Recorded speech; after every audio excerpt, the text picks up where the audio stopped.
Bonjour à tous, je suis Antoine de JRME. Aujourd'hui, nous allons voir ensemble comment faire pour surmonter rapidement un chagrin d'amour. Alors, étrangement, la rupture amoureuse, finalement, ça peut arriver à vous, à moi, à n'importe qui. Peut-être même qu'en fait, 100% des gens sur Terre ont déjà vécu des ruptures amoureuses. Mais étrangement, derrière ce fait qui est assez commun, on ne réagit pas tous de la même manière. Certains vont partir en dépression et ne s'en remettront pas avant des années. Chez d'autres, par contre, en quelques minutes, ce sera passé à autre chose et puis ils seront déjà en train de penser à une nouvelle relation ou alors à s'éclater tout seul. Donc on sent bien que derrière cette espèce de traumatisme, cette espèce de blessure qu'est la rupture amoureuse, on va tous se comporter différemment. Alors comment faire pour surmonter un chagrin d'amour?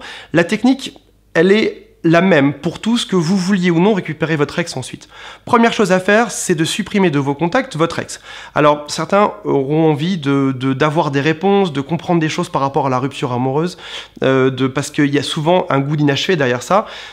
Sachez que moins vous aurez de manières et de chances de vous retrouver nez à nez avec, par exemple, des publications Facebook, ou alors des SMS, ou alors une tentation lorsque vous aurez peut-être trop bu à une soirée d'envoyer un SMS à votre ex, mieux vous vous porterez. Donc le premier conseil, c'est d'effacer tous les contacts. Alors des fois c'est compliqué à faire parce qu'on a envie quand même de garder un lien, on a envie de rester un peu en contact, mais finalement vous vous rendrez compte que peut-être que ce sera plus simple pour vous d'aller sur Facebook lorsque votre ex ne sera plus dessus, peut-être que ce sera plus simple pour vous de rigoler en soirée quand vous n'aurez pas cette tentation d'envoyer un SMS. Après ça, si jamais un jour vous avez envie de recontacter votre ex, il vous sera toujours possible de le réajouter, de lui envoyer peut-être un email, non pas ce coup-ci à chaud mais à froid, en ayant réfléchi votre acte, ou alors de récupérer son numéro de téléphone chez des amis que vous avez en commun.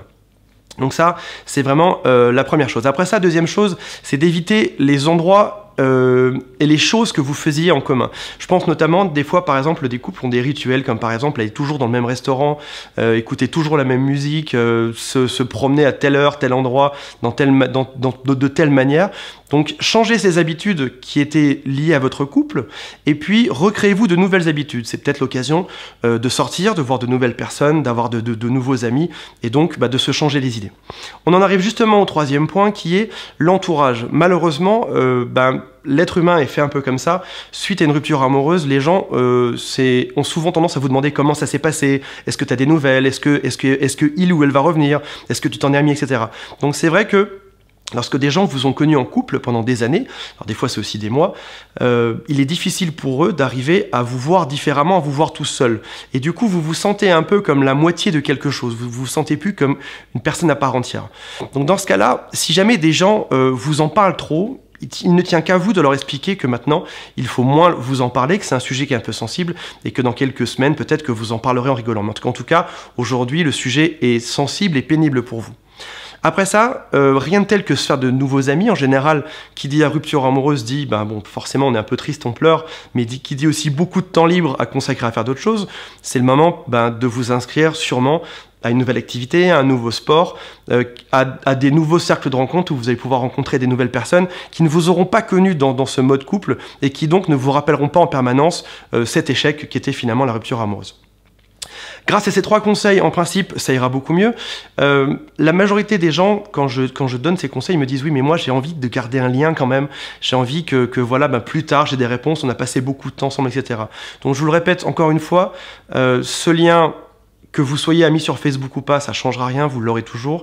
Et puis, il sera toujours temps, dans quelques mois, de revenir faire une demande d'amis, de recontacter par SMS, par email, etc.